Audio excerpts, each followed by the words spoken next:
The Money Show. Personal finance.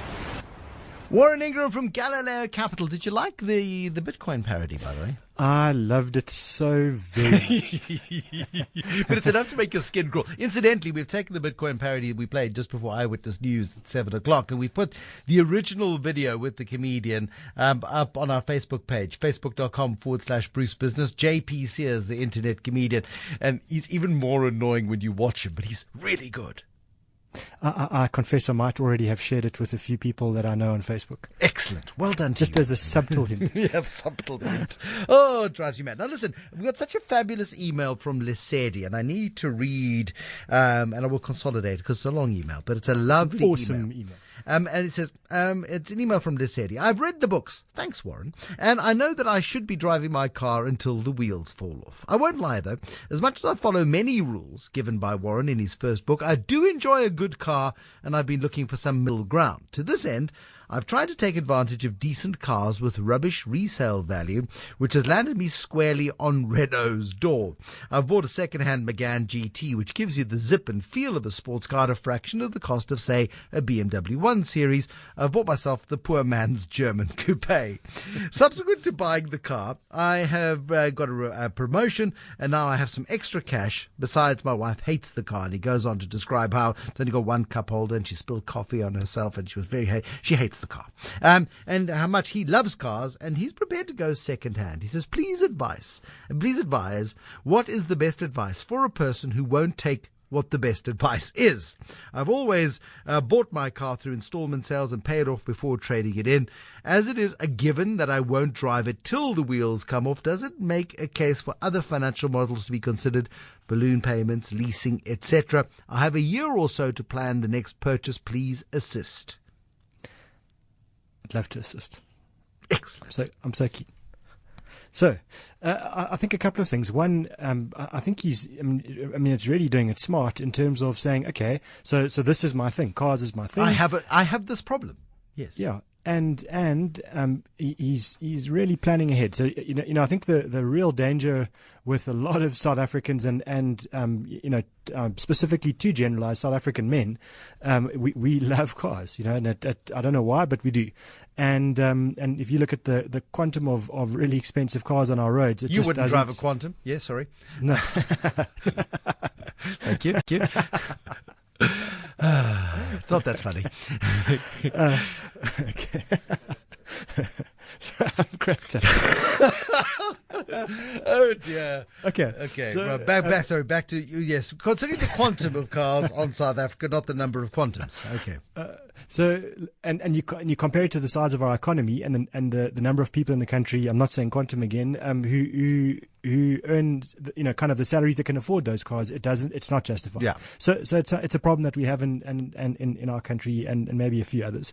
And so what the problem is usually that it's almost an impulse buy, and an impulse buy to me is okay if it's a packet of crisps or a soft drink. An impulse buy is not okay when it's a R1 million car.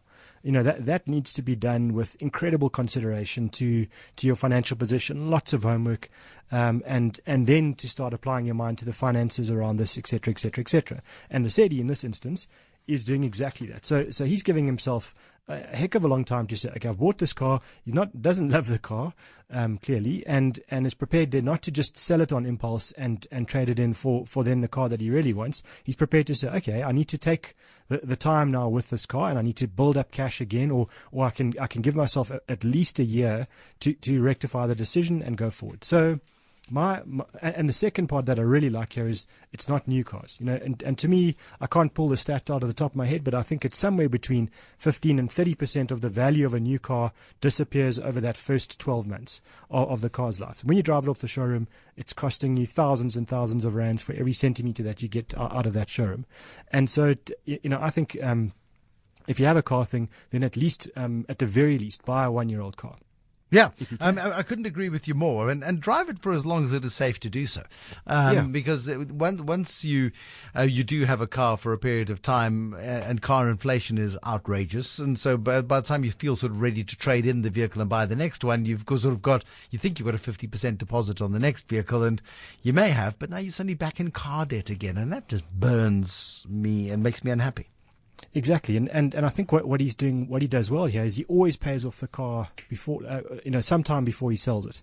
And so what I would say in this instance is do that again, so make sure that the car is paid off, and then take time to build up as big a deposit as you can. So don't just treat the value of your car that you've paid off as your deposit on financing a new car. Try and put in additional cash as well. So you might get to the position where you end up with 60-70% of the value of your replacement car as a cash deposit with the value of your traded in car, and to me that starts to make sense, because it's then taking a smaller and smaller portion of your budget, and I think that's smart. So, and I think we have to come to the budget part of this for a kind of a slightly broader view, but in this instance, I think we can't live like hermits in a cave, just doing absolutely nothing. I mean, life doesn't work like that. We need enjoyment, and we need to know what are the things that will make us jump out of bed in the morning and be excited about life. And if cars is your thing, then just do it in a really structured way. And then I would say don't do the balloon payments. To me, that's possibly the worst way to do this, because it makes something which is actually unaffordable seem affordable right until the end, when the value of your car has dropped by so much, and then suddenly you've still got to pay this huge amount. I don't really like leasing either, and I really don't like paying a car off over 6 years. So to me, if you are financially disciplined, and he seems to be that, then try and set yourself a goal to say huge deposit, pay off the car over a 3-year period, drive it for another couple of years, and then indulge yourself again. But at least then it's in a very controlled way, and he is saving and is following a lot of the principles that he needs to follow. Okay, I mean, and that's the thing there. I mean, you could just condemn poor Lesedi and say to him, no, you buy a third-hand Polo Vivo and you drive it until the wheels fall off, because sitting in the traffic jam, sitting whether you're in a Polo Vivo or in a Ferrari, you're still sitting in the same traffic jam. You're not going to get there any faster, because that's how I feel about cars. It's a nice balance to be brought to the financial planning conversation, because you've got to indulge your passions. Otherwise, why are you working so hard? If you are being disciplined and saving, you've got to enjoy the disposable bit of your income. Absolutely. So I think so maybe some game plan pointers for people that might not be in exactly this position, but would like some ideas as to where they go and what they do. And I think to me the starting point is, as I said, you have to be realistic and you have to be structured. So start with saying, okay, let's look at two things in this picture. One would be discretionary spending. So whatever it is that really motivates you and really would get you out of bed quickly in the morning and working those extra hours to make the money so that you can have fun. And for a lot of people, it might be a car. For some, it's clothes and handbags. If I look around, especially Sandton, and for me, it would be holidays and travel. And that's the thing that would keep me motivated. And that's the goal that I set myself. So there's no way that I could be financially disciplined and save what I need to save and live debt free, etc., if I didn't have some kind of a reward to give myself every 3 months or every 6 months and something to work towards. So I would say, start with saying, okay, what's realistic for me to do for whatever that goal is that I want to. So I'm going to use holidays as an example to say, okay, great. So in a 12-month period, I can set aside X amount of money every month for my holiday, and it's the holiday that I'm really looking forward to. If you can do that, that's great. So that becomes part of your plan. On the flip side of that, what you have to get right then is to say, okay, what are the debts that I have that I need to sort out? And I always look at debt as 3 parts. There's good debt, there's neutral debt, and there's bad debt. So good debt, very quickly, for most people in their lives, would be their home loan. It's something, where you incur debt to buy something that's actually going to go up in value, typically faster than inflation. And for the very vast majority of us who buy something like that, it'll be our home and potentially money that goes into business, etc., etc. So that's fine. That kind of debt, you don't have to pay off within a 3-year period. You can pay it off over longer periods of time. Obviously, like all debt, try and pay it off a bit quicker than what you have to. So if it's a 20-year mortgage on a home loan, then on a home, then try and do it, over 15 years or something like that. So always pay off a little bit extra there. Okay, that's the good debt part. The neutral debt bit? Neutral debt is an affordable car. So in this country, public transport is just, it's not reliable. And so for most of us, we need a car just to actually get to work and to maintain the job that we have. And so that would be, to me, an affordable car. In other words, you can afford to put down at least a 30% deposit, and it doesn't consume more than a third of your after-tax salary on a monthly basis. That's neutral debt. If you can't afford to put down a deposit and the car consume 60 or 70% of your take-home salary, I'm afraid to say that's bad debt. That's not affordable. That's not affordable debt. And then short-term debt is the bad stuff that you really can't afford to have ever, would be my argument. And if you've got it, what you need to get rid of very quickly. And that would be things like credit card debt, overdrafts, personal loans, microloans, etc. And the reason for that is that those kinds of things, a credit card debt is probably costing you at least 25% a year. And there is nothing in the world that's guaranteed to give you a growth rate faster than what credit card debt will grow against you. So that to me would be the trade-off that you've got to make against your fun purchase, whether it's the clothes, the handbag, or the fancy cars.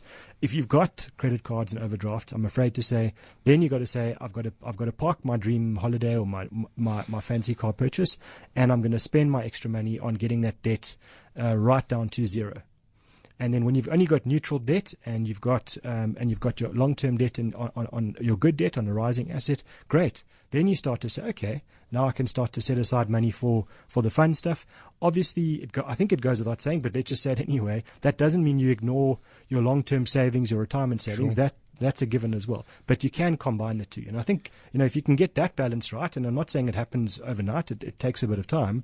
But if you do get it right, it's amazing how easy saving is when you're saving both for something that you really love and that really excites you, as well as for the boring stuff like retirement. Yeah, but it's treat yourself. But at the same time, be wary of indulging yourself. And there's a treat and there's indulgence. And it's a case of, I'm really saving for this holiday and I'm going to get the car because I really deserve the car. And I really want to go on a ski holiday to wherever the ski resorts are next year. And I want to go to Aspen in Colorado. And you know what? It's such a long way and it's such a short time. I really deserve to fly business class. And there is the risk of justifying these treats to yourself at the expense of your sanity and your long-term financial well-being. So as you do prepare to treat yourself and as you do prepare to take advantage of your hard work, just be balanced about it and think it through.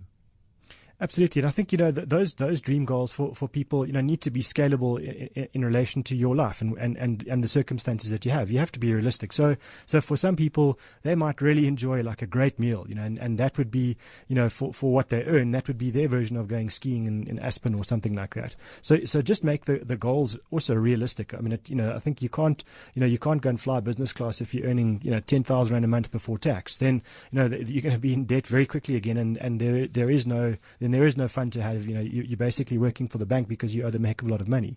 So absolutely, I think you've got to be prudent. But I think sometimes I get the reputation for the Grinch is stealing Christmas, and I think that's not true. You have to plan for the fun stuff as well.